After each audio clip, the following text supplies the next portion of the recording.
तो hello guys, welcome to our channel. आशा करता हूँ आप सभी अच्छे होंगे, अपना ख्याल रख रहे होंगे। तो दोस्तों, आज के हम इस वीडियो में आज के हुए एमपी पुलिस के एग्जाम की आंसर की देखने वाले हैं। तो जिन दोस्तों ने अभी तक हमारा चैनल सब्सक्राइब नहीं करा, सब्सक्राइब कर दीजिए और बेल आइकन को दबा दीजिए, जिससे सबसे पहला अपडेट आपके पास आ सके। तो चलिए बिना किसी देरी के स्टार्ट कर लेते हैं। तो सबसे पहला हमारा क्वेश्चन जो एग्जाम में आया था वो है कि इंग्लिश मीडियम स्कूल की शुरुआत किसने की थी। तो इंग्लिश मीडियम स्कूल की शुरुआत जो की थी वो रेव जे डॉब्सन ने करी थी। तो ये आपको याद होना चाहिए, ऐसे भी क्वेश्चन आ रहे हैं। आगे देखते हैं, कैलाश सांखला संबंधित है, किससे संबंधित है? बाघ संरक्षण से संबंधित है। आगे देखते हैं, क्वेश्चन और आया था कि बाबा साहब का मेला कौन से राज्य में लगता है। तो ये भी एक क्वेश्चन आया था। इस तरीके के भी क्वेश्चन आ रहे हैं, तो इस तरीके के भी क्वेश्चन आपको देख के जाने हैं कितने डिफरेंट ये क्वेश्चन है। आगे देखते हैं, भरतनाट्यम में किस संगीत का उपयोग किया जाता है। तो ये क्वेश्चन बहुत बार आता है। भरतनाट्यम अलग अलग संगीत, अलग अलग नृत्य से संबंधित अलग अलग राज्यों के, तो ये क्वेश्चन काफी बार आ चुके हैं। तो कर्नाटक संगीत का इसमें प्रयोग किया जाता है। आगे देखते हैं, पीर पंजाल श्रेणी से होकर कौन सी नदी बहती है। तो इसका आंसर है चेनाब नदी पीर पंजाल श्रेणी से होकर बहती है। आगे देखते हैं, इसी क्रम में बैंक दर क्या होती है, उसका क्या मतलब है। ये क्वेश्चन हमारा आया था। केंद्रीय बैंक द्वारा वसूल की जाने वाली आधिकारिक ब्याज दर केंद्रीय बैंक दर होती है। अब जैसे जो आरबीआई होता है वो बैंक की दर निर्धारित करता है, रिजर्व बैंक ऑफ इंडिया जो भी वो निर्धारित करता है वो सारे बैंकों की वही मानना पड़ता है सारे बैंकों को, और वही सारे बैंकों की दर होती है। तो इसी के बारे में पूछा गया था।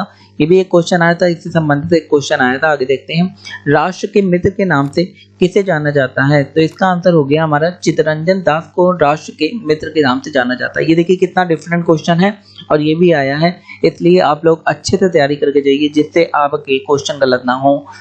बांग्लादेश की मुद्रा टका है, तो पाउंड किस देश की मुद्रा। बहुत सिंपल सा क्वेश्चन है भाई, पाउंड किस देश की मुद्रा है। ये ब्रिटेन की मुद्रा है, जिसे हम लोग इंग्लैंड भी कहते हैं या फिर वैसे यूनाइटेड किंगडम मतलब यूके भी कह सकते हैं, क्योंकि ये तीन साम्राज्यों से किंगडम से मिलकर बना हुआ है।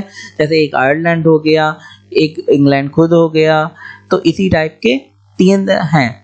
इसमें पाउंड ब्रिटेन की है और यूरो जो है वो यूरोप में चलती है। तो अगर यूरोप की मुद्रा पूछ दी जाए, यूरोप की मुद्रा हो गई यूरो। कनाडा में डॉलर चलता है जिसे हम लोग कैनेडियन डॉलर कहते हैं। यूएस में भी डॉलर चलता है जिसे यूएस डॉलर कहते हैं। ऑस्ट्रेलिया में भी डॉलर चलता है जिसे हम ऑस्ट्रेलियन डॉलर कहते हैं। अंतर क्या है, सबको डॉलर कहते हैं लेकिन सबकी प्राइस वैल्यू में डिफरेंस होता है। अब कैसे, जैसे 1 रुपए के बराबर, या हम लोग कह सकते हैं 1 डॉलर के बराबर 80 या 81 रुपए चल रहा है, तो ये अमेरिकन डॉलर की हो गई कीमत। अगर कैनेडियन डॉलर में आ जाए तो 1 कैनेडियन डॉलर इक्वल टू 62 रुपए चल रहा है। तो ये होती है अंतर प्राइसेस में। तो सबकी मुद्रा भी देख के जाइए। आगे देखते हैं, निम्नलिखित में से कौन उत्तर प्रदेश के पूर्व मुख्यमंत्री थे। तो ये कल्याण सिंह थे, उत्तर प्रदेश के पहले जो मुख्यमंत्री रह चुके हैं उनके बारे में बात करी जा रही है। आगे देखते हैं, क्वेश्चन दिया है, नेटो का पूर्ण रूप क्या है। North Atlantic Treaty Organization. यहाँ पे आप नॉर्थ कर लीजिए, तो नेटो का फुल फॉर्म है नॉर्थ अटलांटिक ट्रीटी ऑर्गेनाइजेशन। अब इसमें कौन कौन से देश हैं। तो इसमें 2 कॉन्टिनेंट है पूरे, एक तो यूरोप कॉन्टिनेंट हो गया, उसके सारे देश मिला लीजिए, और उसके बाद एक नॉर्थ अमेरिका, तो उसके सारे देश। नॉर्थ अमेरिका में 2 देश हैं, अमेरिका और कनाडा, दोनों मिला लीजिए, तो ये बन जाता है नेटो हमारा। ये किस लिए बनाया गया है, ये नेटो देशों की सुरक्षा के लिए बनाया गया है। इसमें एक आर्टिकल 5 आता है। अगर आर्टिकल 5 के बारे में आपसे पूछ दिया जाता क्या है तो आप बता देंगे, अगर एक देश पे हमला होता है तो सारे नेटो देश मिलकर उसकी सुरक्षा करेंगे और हमला करने वाले देश के ऊपर अटैक कर देंगे। ये है आर्टिकल 5 नेटो का, जो आप बता सकते हैं। और एक क्वेश्चन और आ रहे हैं, बहुत ज्यादा पूछे जा रहे हैं कि भाई नेटो में अभी अभी कौन सा देश शामिल हुआ है। तो फिनलैंड अभी शामिल हुआ है, और कौन सा शामिल होगा, तो स्वीडन अभी शामिल होगा नेटो में। आगे देखते हैं, टेम्स नदी कहाँ से निकलती है। तो टेम्स नदी सभी को पता है, इतनी मशहूर नदी है, लंदन से निकलती है। नाइल नदी कहाँ पे है, जिसे हम लोग नील नदी भी कहते हैं, वो अफ्रीका में है। आगे देखते हैं, सोन नदी किस राज्य से होकर नहीं गुजरती। ये देखिए कितना अलग क्वेश्चन है। तो सोन नदी कौन से राज्य से होकर नहीं गुजरती, वो है गुजरात। इसकी राजधानी क्या है, गांधीनगर। आगे देखते हैं, कौन सा ग्रह बलियों की एक श्रेणी से घिरा हुआ है। अब बलियों की आप श्रेणी का मतलब समझ रहे हैं ना, बलियों की श्रेणी वही जो रिंग है। तो रिंग कौन कौन से ग्रहों में है, तो रिंग शनि ग्रह में है। आपको बृहस्पति में भी रिंग जैसा हल्का फुल्का तो हर ग्रह के आसपास घूमता है, लेकिन शनि ग्रह में मेन आपको रिंग दिखाएगी। अब ये क्वेश्चन है भैया रिंग होती किस चीज की है? रिंग में और कुछ नहीं होता, रिंग में होता है बड़े बड़े पत्थर, बहुत बड़े बड़े पत्थर होते हैं, जो कूड़ा करकट होता है वही चारों तरफ शनि ग्रह के उसके गुरुत्वाकर्षण के कारण घूमता रहता है। आगे देखते हैं। और ग्रहों से संबंधित अन्य क्वेश्चन भी आप पढ़ के जाइए कि सबसे पास का ग्रह, सबसे दूर का ग्रह, सबसे हल्का ग्रह, सबसे भारी ग्रह, सारे क्वेश्चन आपके में पूछे जा सकते हैं। ग्रहों से संबंधित क्वेश्चन तो आने ही हैं। गंगा नदी उत्तर प्रदेश के किस जिले से होकर नहीं गुजरती है? तो गंगा नदी उत्तर प्रदेश के कौन से जिले से होकर नहीं गुजरती? लखनऊ से गंगा नदी होकर नहीं गुजरती। ये भी देखिए कितना इंपॉर्टेंट क्वेश्चन है। अब घुमा के क्वेश्चन पूछे जा रहे हैं कि भैया नहीं गुजरती कितने हैं। आगे देखिए क्वेश्चन दिया गया, इनकम टैक्स क्यों लगाया जाता है?